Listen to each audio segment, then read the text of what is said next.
ወህይኮ ወህይ የሚባለው ቁርአን ነው። ኦኬ ከቁርአን ውጭ ያሉት ወይ አይደለም ማለት ነው። ከቁርአን ውጭ ያሉት ወህይ አይደለም። ስለዚህ ከቁርአን ውጭ ያሉት ወይ አይደለም ዝም ብሎ የማመን ንግግር ናቸው ማለት ነው። ቁርአን ላይ ብቻ ያለው ነው ወይ?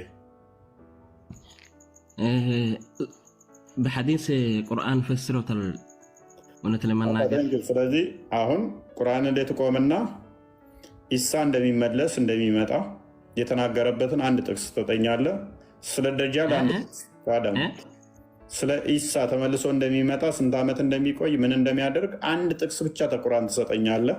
ተመልሶ ይመጣል የሚል እንኳን አንድ በል። ስለ ደጃል አንድ ጥቅስ ከቁርአን ላይ ደጃል ምን አይነት ነው እንዴት ነው ይመጣል የሚለውን አንድ ጥቅስ ትሰጠኛለህ። በመቃብር ቅጣት ውስጥ ስለ ሽንት መንካት ምናምን መቃብር ቅጣት ትቀጣላችሁ የሚል አንድ ጥቅስ ትሰጠኛለህ።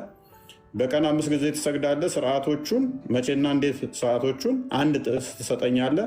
ሀጅ ታደርጋለህ። ሀጅ ስርዓቶችን አንድ ጥቅስ ትሰጠኛለህ። ተውሂድ ብለህ ታምናለህ። ተውሂድ የሚል ቃል አንድ ከቁርአን ትሰጠኛለህ። ተውሂድ በ3 ይከፈላል ብለህ ታምናለህ። ተውሂድ በ3 እንደሚከፈል አንድ ጥቅስ ትሰጠኛለህ። ካባው ያለው ጥቁሩ ድንጋይ ከገነት የወረደ ነው፣ ከወተት ነጭ ነበር፣ ኃጢአት ተሸክሞ ጠቁሯል ብለህ ታምናለህ። አንድ ጥቅስ ትሰጠኛለህ። በቂያማ ቀን ሸፋ ይሆነናል ምላስና አይን ይዞ ይመጣል ብለህ ታምናለህ። አንድ ጥቅስ ትሰጠኛለህ። ቁርአን በቂያማ ቀን ሸፋ ይሆነናል ብለህ ታምናለህ። አንድ ጥቅስ ትሰጠኛለህ። ጅብሪል 600 ክንፍ አለው ብለህ ታምናለህ። አንድ ጥቅስ ትሰጠኛለህ። አቡላብ ማን እንደሆነ ከቁርአንህ አንድ ጥቅስ ትሰጠኛለህ። ወደ ሩቁ ወደ ሩቁ መስጊድ ያስኬድ ነው የሚለው ነቢይ ማን እንደሆነ ከቁርአን አንድ ጥቅስ ማስረጃ ትሰጠኛለህ። መስጊድ አላስካ ነው የሚገኘው ማን ነው? አንድ ጥቅስ ትሰጠኛለህ። ነቢይ የት እንደተወለደ ማን እንደሆነ ነቢይህን አንድ ጥቅስ ትሰጠኛለህ ከቁርአን ነው። ልጨምርልህ?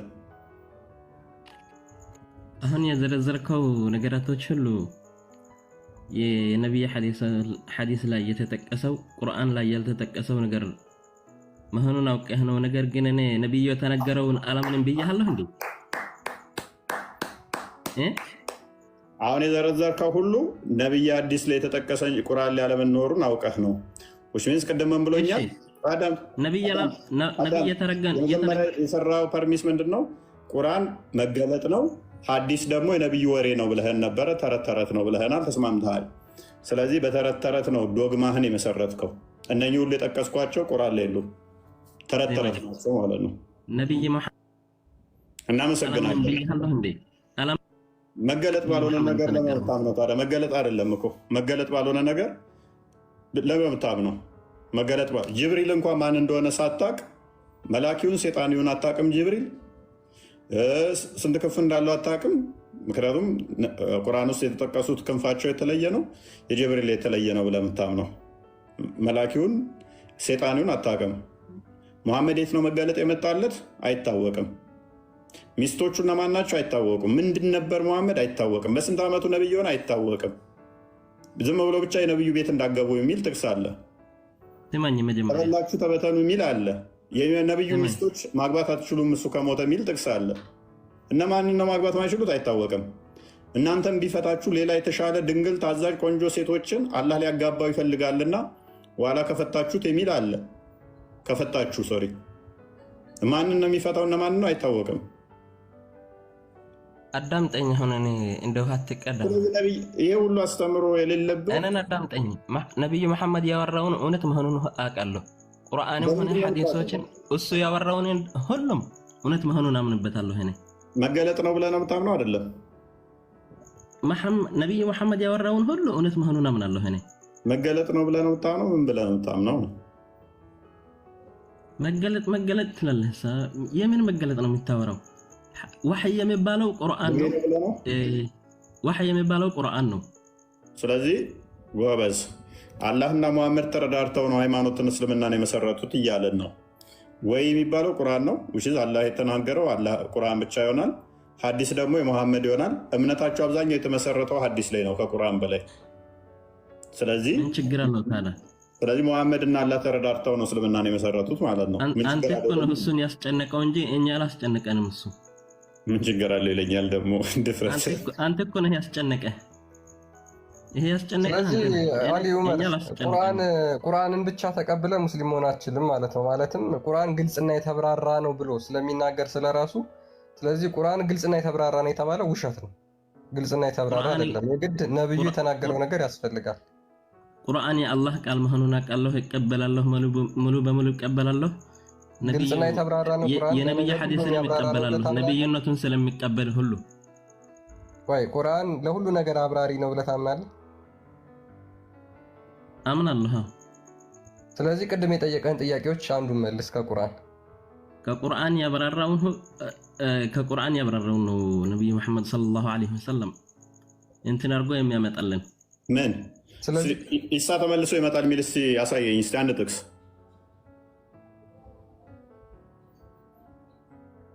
ኢሳ ተመልሶ ይመጣል የሚለው ነው ሐዲስ ላይ ቢሆንም ማለት ነው።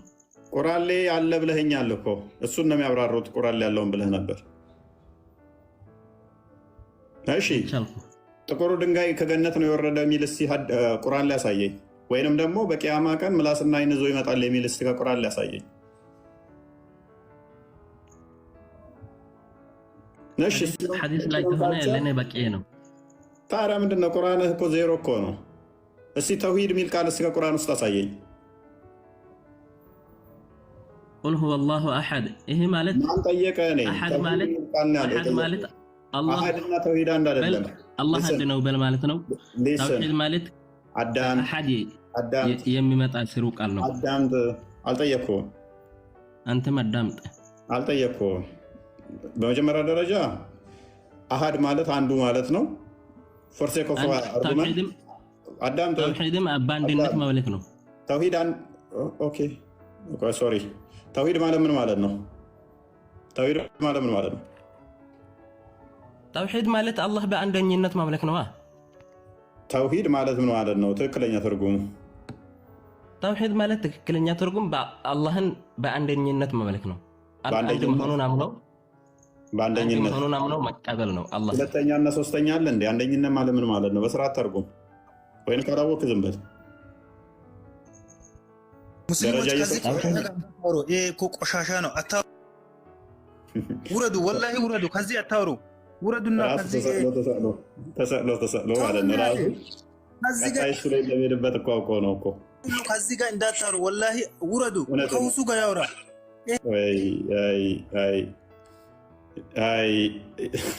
እስቲ ጆሮውን ጠምዛችሁ እስቲ አምጡት። እኔ ፊት እስቲ ድፈር እና እሱ የምትሉትን ሰውዬ እኔ ፊት አምጡት እስቲ።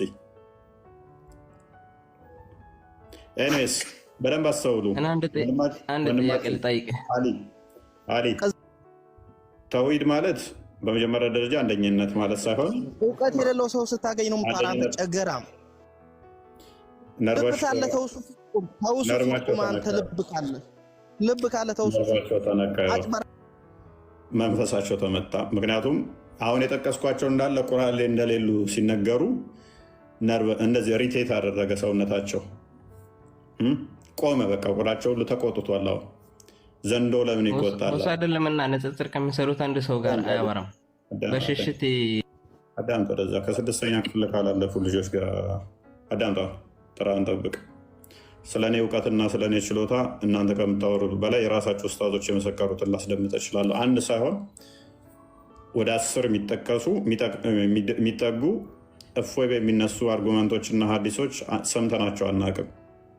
እያሳሎችን እየተከታተልክ እንደምትውል እናውቃለን። አዳምጥ። የትኛውም አርጉመንት ያለህም ብቅ ለማለት አዳምጥ። አሊ አዳምጥ። እያንዳንዱ አርጉመንታችን ምን እንደሆነ በደንብ ጠንቅቀን እናውቀዋለን። ስታክ አርጎ ቆሟል። እናንተ የውይይት ጀማ ስታክ አርጎ ነው የቆመው። አንድ ቪዲዮ ሰርቼ በትንሹ እሷን ለማካካስ 6-7 ሆነው ነው የሚሰሩት። እንደዛም ሆኖ እየየ ይላሉ ማለት ነው። እኔ አንድ ለሰራዋት ማለት ነው። በዚህ የእናንተን እንትን አውቀዋለሁ፣ ቴምቧችሁን አውቀዋለሁ፣ በደንብ አውቀዋለሁ። አንድ ቪዲዮ ስሰራ እንዲህ ነው የሚሆኑት፣ እብድ ይሆናሉ ማለት ነው። ወደ 6-7 ሆነው ይሰራሉ። እንደዛም ሆኖ አይችሉም። የሚያመጡት አርጉመንት እንዳለ ከ2 ዓመት ምናምን በፊት ራሱ ማቀው መልሳቸው የተመለሱ ማለት ነው። ይሄ የሚያሳየው ምንድን ነው? አዲስ አርጉመንት ይዘው ማምጣት እንዳልቻሉ ቆመው እንደቀሩ ነው። የእኛን ማፍረስ የማይችሉት ለምንድን ነው? ኦልዌይስ አዲስ አርጉመንት ነው ዘን የምንመጣው። ኦልዌይስ ትናንት የገባንበትን ዛሬ አንገባ፣ የዛሬ ወር የገባንበትን ዛሬ አንገባ። አርጉመንት ዲቨሎፕ እያደረግን እየቀየርን ነው የምንመጣው። የእነሱ ስታክ አድርጓል። ምንም ማምጣት አይችሉም። ከዛ በላይ ሊያመጡ የሚችሉት ምንድን ነው? መቅጠፍ ብቻ ነው፣ መዋሸት ብቻ ነው። ከዛ ውጭ ምንም ነገር አያመጡም። ነገ ስንገባ ሌላ ነው ዘን የምንመጣው እኛ። ተነገ ወዲያ ስንገባ ሌላ አርጉመንት ነው ዘን የምንገባው። በእያንዳንዱ ቀን አዳዲስ መረጃ እና አዳዲስ ፋይል ነው ዘን የምንገባው። ለዛ ነው ሊቋቋሙ የማይችሉት።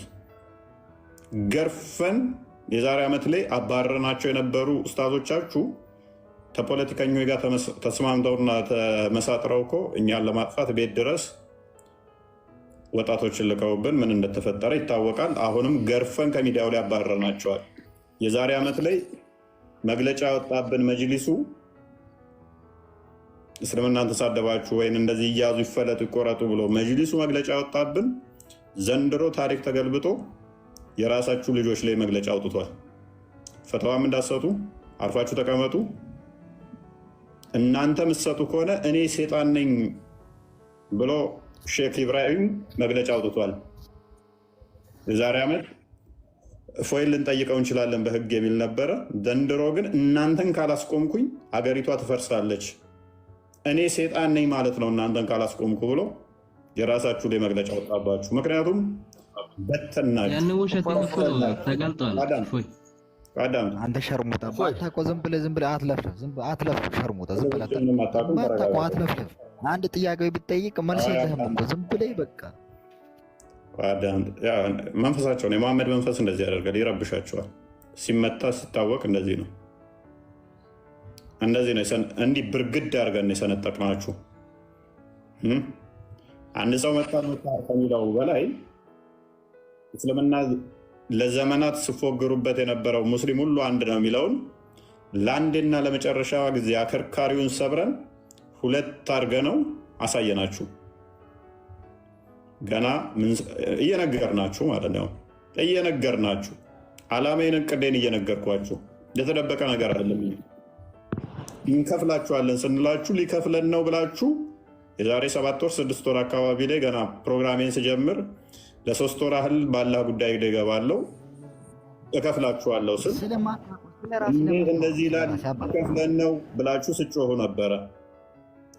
ነግሬ አስታውቄ ከፈልኳችሁ። የዋብያን ውሸት አፈረስኩ። ምክንያቱም በውሸት የተሰባሰበ ህብረት አጋንንታዊ አስተምሮ ያለበት አስተምሮ ተባብሮ የቆመ የሚመስለው በደረገ መከፈል ስላለበት ማለት ነው። ከፈልናችሁ፣ ሰነጠቅናችሁ። ከዛ ደግሞ ቀጣይ ወደ ጥቃቅንና አነስተኛ ድርጅት እንበትናችኋለን። እሱን ደግሞ እንዴት መስራት እንዳለብኝ ያሳያችኋለሁ። በተለይም ዋብያው ሴክት በውሸት የቆመው በማታለል በመግደልና በማስፈራራት ላይ የቆመውን ክለብ እንዴት መበተን እንዳለብን እናውቃለን። በሐሰት ላይ የተመሰረተን አጋንንታዊን አስተምሮ እንዴት ማፍረስ እንዳለብን እናውቃለን ማለት ነው።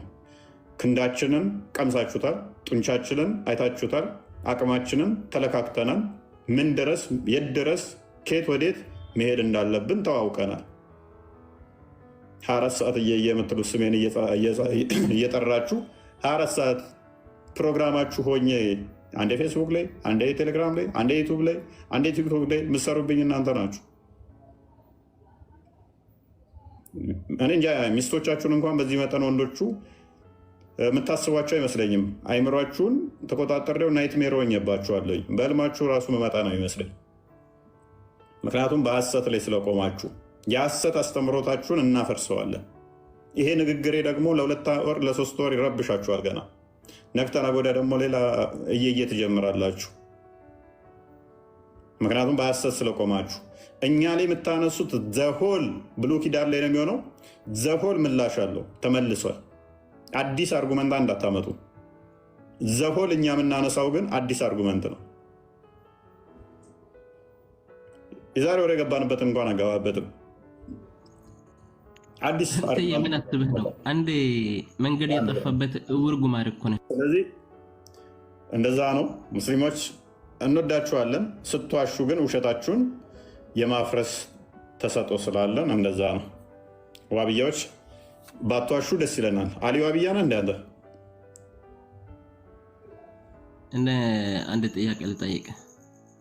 ዋብያ ነው አይደለም? ለምን ዋሹት ግን? ዋብያውስ ጥያቄ ልጠይቅ። ዋብያ ነው አይደለም? አታስተናገደኝም?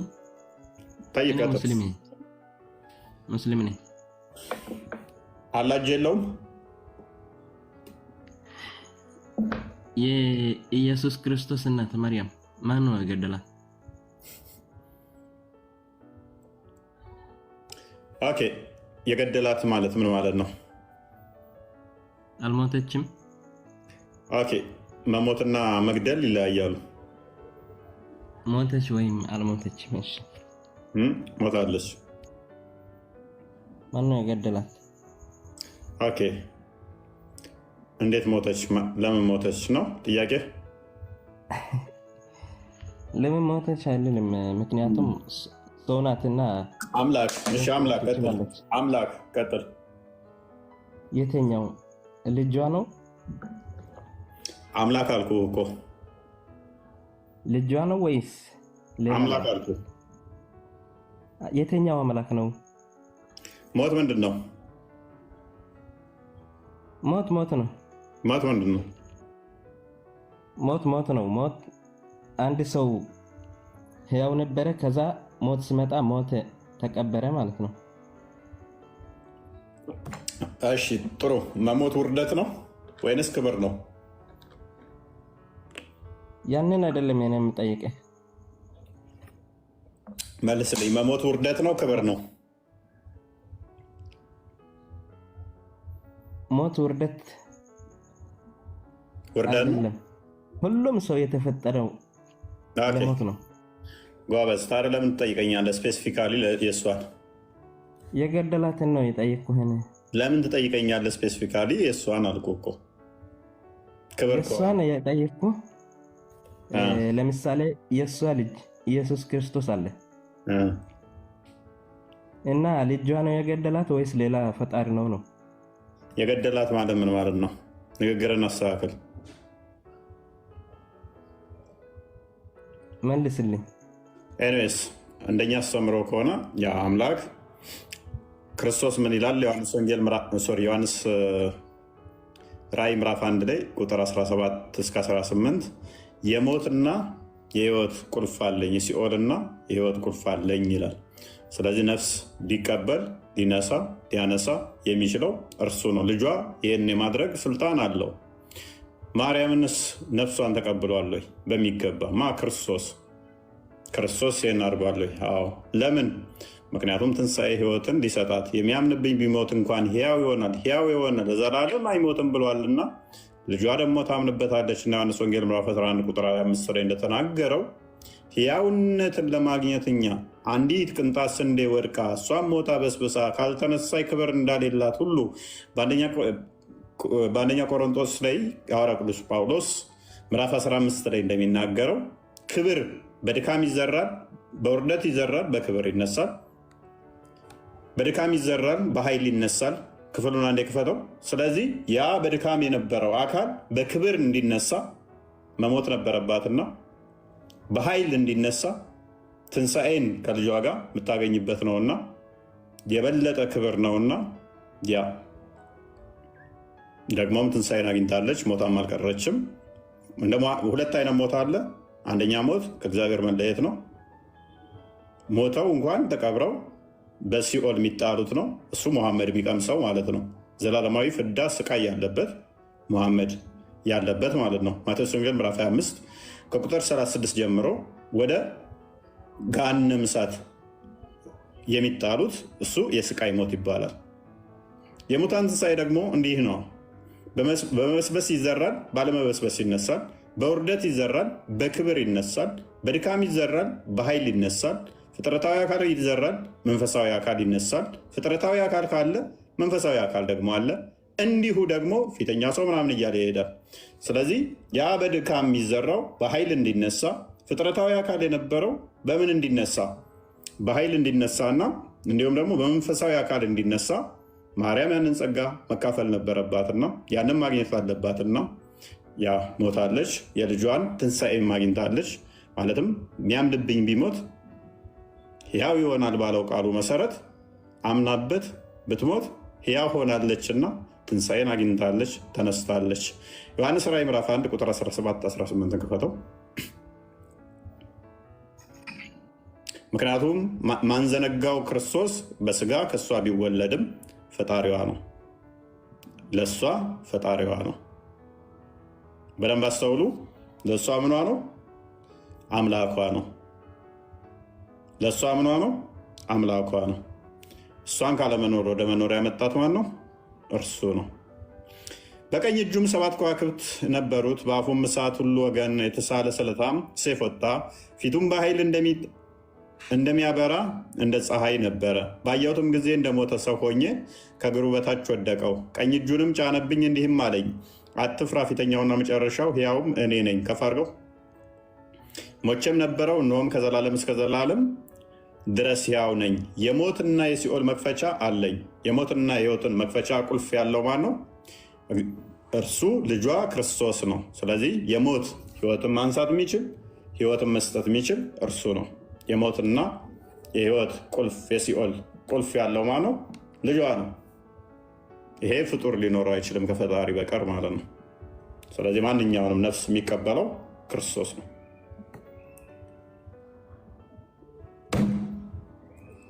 ጥያቄ አለ? ጨረስክ? ያ እሺ። መርያም የተገደላቸው የሞተችው ክርስቶስ ከመሞቱ በፊት ነው ከሞቶ ከተነሳ በኋላ ነው? ምንድነው ጥያቄ? ለምንድን ነው የፈለግከው? በኋላ ሆነ በፊት ሆነ? ምንድነው ፍላጎት? መልስልኝ። ጥያቄ ለምንድን ነው የፈለግከው? ማወቅ ፈልጌ ነው። ክርስቲያን ቀጥልሽ። ጥያቄህን ለምን ግልጽ አታደርገውም? አሊ ክርስቲያን ወደዛ ከማለፋቸው በፊት ግን እሱ ቢመልስልን፣ ምናልባት መሐመድን ማን እንደገደለው ቢነግረን። እሱ ማን የገደለው መሐመድ ንገረን እስኪ። መሐመድ እኮ ነቢይ ነው እኮ። ማን የገደለው? ማን ገደለው? መሐመድ በፈጠረው ፈጣሪ ነው የገደለው። አላህን የገደለው መሐመድን? አዎ። ስለዚህ አላህ ገዳይ ነው ማለት ነው። የመሐመድ ገዳይ አላህ ነው? ገዳይ አይባልም።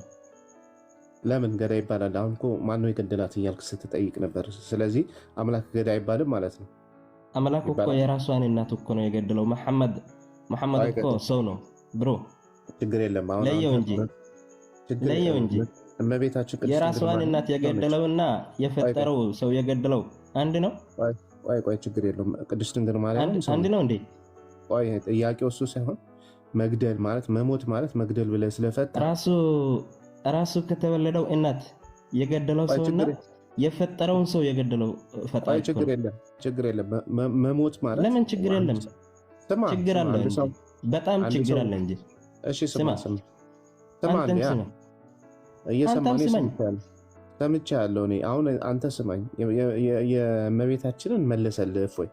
ግን መሞት ማለት መገደል ነው ብለህ ስላሰብክ ትርጉሙ ስላልገባ ነው። ስለዚህ መሐመድን የገደለው አላህ ነው ብለህ ታምናለህ? የመሐመድ ገዳይ አላህ ነው ስትሞት ማለት ነው። የተገደለው በልጇ ነው ወይ ብዬ ነው የጠየቅኩትን። እሱ ተመለሰልህ። አሁን መሐመድን የገደለው አላህ ነው ብለህ ታምናለህ? የመሐመድ ገዳይ አላህ ነው ከሆነስ ነው ወይ ትላለህ? አዎ ወይም አይደለም በል። ከሆነስ ምናልባት ከሆነስ አትበል። አዎ የመሐመድ ገዳይ አላህ ነው፣ አላህን የገደለው መሐመድን ብለህ መስክር። ችግር የለውም ብያለሁ እኮ። ኦኬ። ስለዚህ መሐመድን የገደለው አላህ ነው ማለት ነው። በጣም ብዙ ሰዎች ከዛ አላህ አምላክ ስለሆነ በጣም ብዙ ሰዎችን ገለዋል ማለት ነው። ታዲያ አላህ ለምንድን ነው ገዳይ የማይባለው? በጣም ብዙ ሰዎች ሲሞቱ እንግዲህ አላህ ነው የሚገላቸው እያልክ ነው። እና አላህ ገዳይ ነው ማለት ነው። በሚሊዮን የሚቆጠሩ ሰዎችን ገለዋል ማለት ነው። ገዳይ ነው። አላህ ሲጀመር ለመግደል ነው የፈጠረው። ወደኛው ዓለም ላይ ትንሣኤ የሚባል ነገር አለና ሁሉም ሰው ለመሞት ነው የፈጠረው። ነገር ግን ለየት ያደረገው ምንድን መሰለህ? የራሱን ሆዷ ውስጥ ከተቀመጠው እናት የገደለው ሰው እና የፈጠረው ፍጡራን የገደለው ሰው ፈጣሪ ነው። ልዩነቱ ይሄ ነው።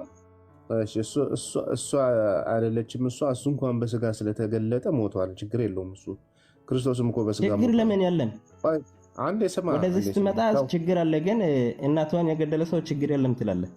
ኧረ ስማ እባክህ ስማ። አይደለም እመቤታችን ቅድስት ድንግል ማርያም ሲጀመር እኛ ገደላት የሚል ትምህርት የለንም። ሰው አንድ ጊዜ እድሜው የተቆረጠ ስለሆነ እስከዚህ ቀን ይኖራል፣ ከዚህ በኋላ ይሞታል ነው የተፈረደ ነው እንጂ ገዳይነት አይደለም።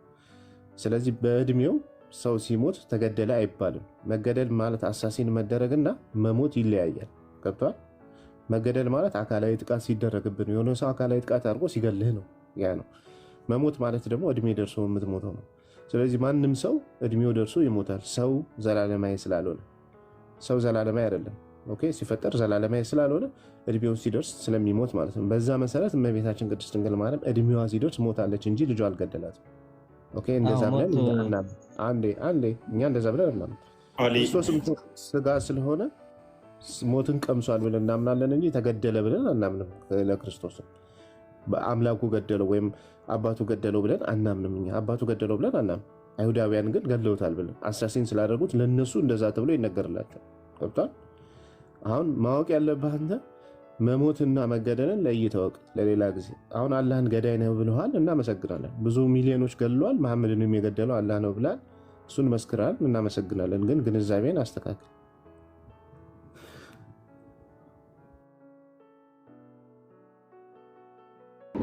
ልዩነቱ እኮ ነገርኳቸው እኮ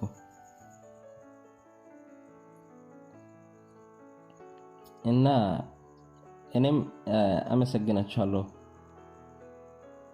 የሆድ ውስጥ እየተቀመጠው ሊወስ ነው። ሁለተኛ ጥያቄ ካለ ቀጥል። ምናልባት ትለው መሐመድ ሶሪ አላህ ጓደኛውንም ገድሏል። እንኳን እንትኑን ኢብራሂም ጓደኛው ነበረ፣ ጓደኛውን ገድሏል። ቀሊል ኢብራሂም ያላ ጓደኛ ነው ተብሎ የሚታመነው ጓደኛውን ገድሏል ማለት ነው። እንደዚህ ሌም የሆነ ሲል የሆኑ አርጊመንቶችን እዛችሁ አትምጡ።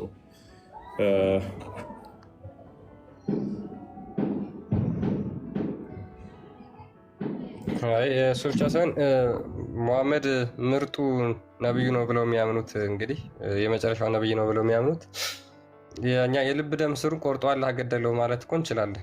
ቀላል ነው። አይ እሱን እንላለን እኛ ወደፊት እንመጣበታለን፣ ችግር የለውም። ነገር ግን በደንብ አስተውሉ።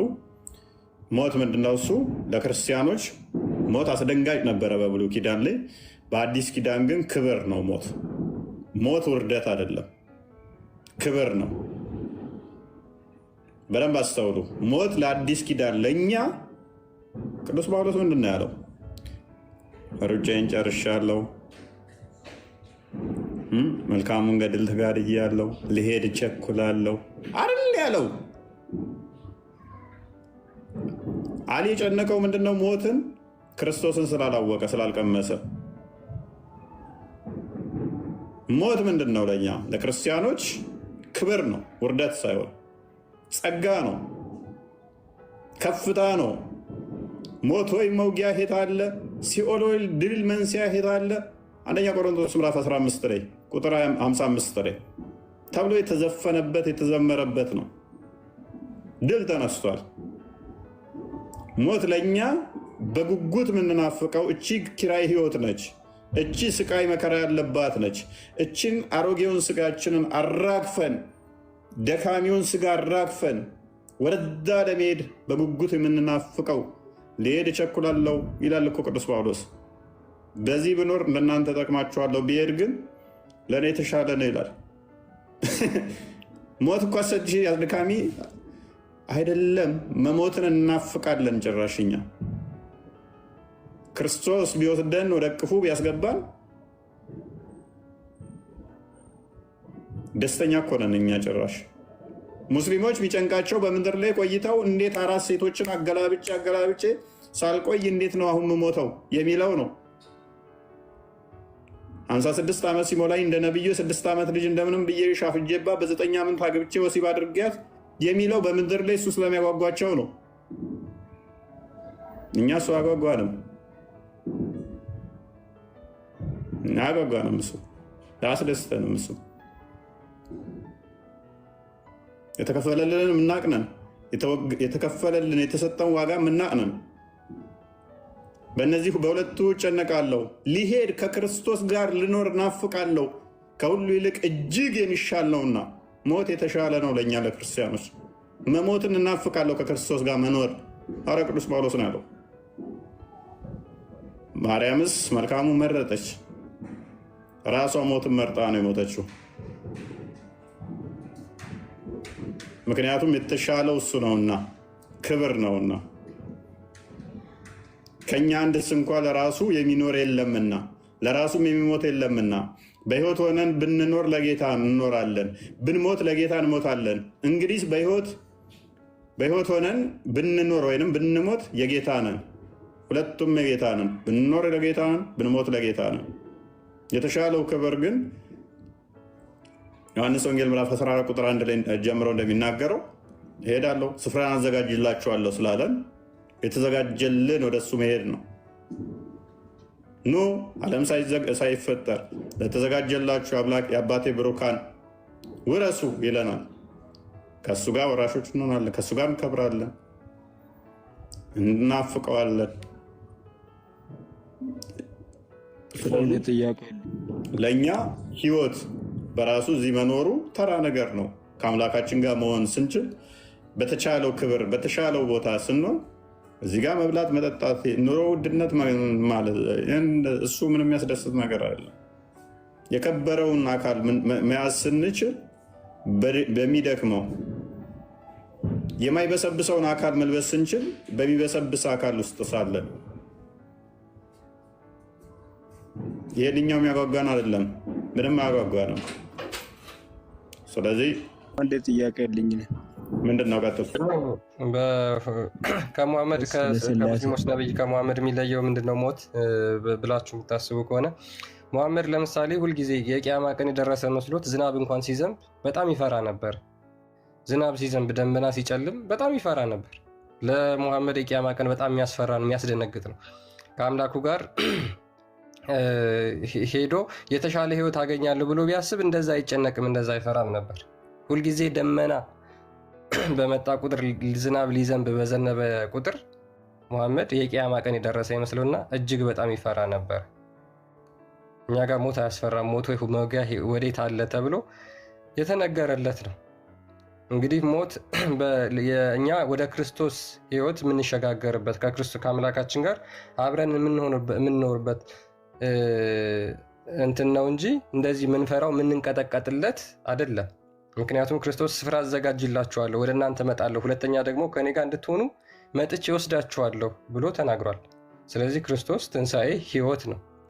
ይሄ ከህይወታችን ጋር ከትንሣኤያችን ጋር ለመኖር እኛ ሞት የሚያስፈራን የሚያንቀጠቅጠን አይደለንም። ደመና ባየን ቁጥር የሚያስፈራ ዝናብ በዘነበ ቁጥር የምንጮህበት አይደለም ሞት ማለት ነው።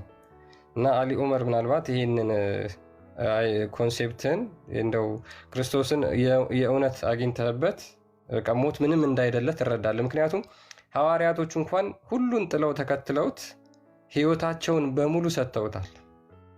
ለእነሱ ሞት ምንም አይደለም። ምክንያቱም ሲሄዱ የሚያገኙትን ህይወት ያውቁታልና ማለት ነው። እና ያን ያህል አሊ ኡመር ክርስቲያን ብትሆን ምናልባት ሞት እንደዚህ የሚያስፈራ አይመስለኝም።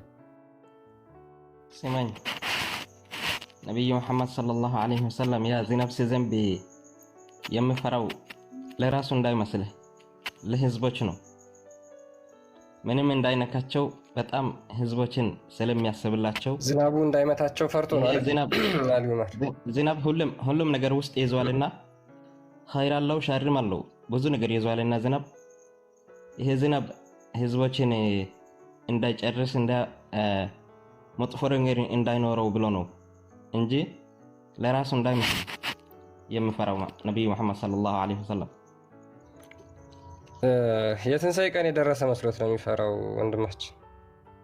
የቂያማ ቀን የደረሰ መስሎት ነው የሚፈራው እንጂ ያ ዝናብ ሸር ይዞ መጥቷል ብሎ አይደለም።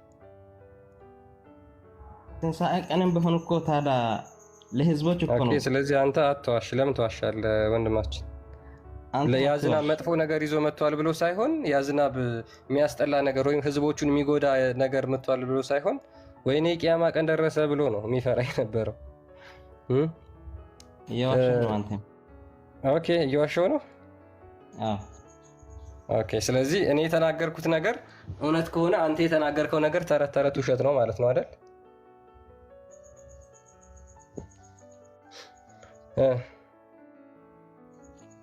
ፀሐይ ኢሊፕስ ባረገች ቁጥር ግርዶሽ በደረሰ ቁጥር ለምሳሌ መሐመድ ይፈራ ነበር የቂያማ ቀን ደረሰ ብሎ ማለት ነው።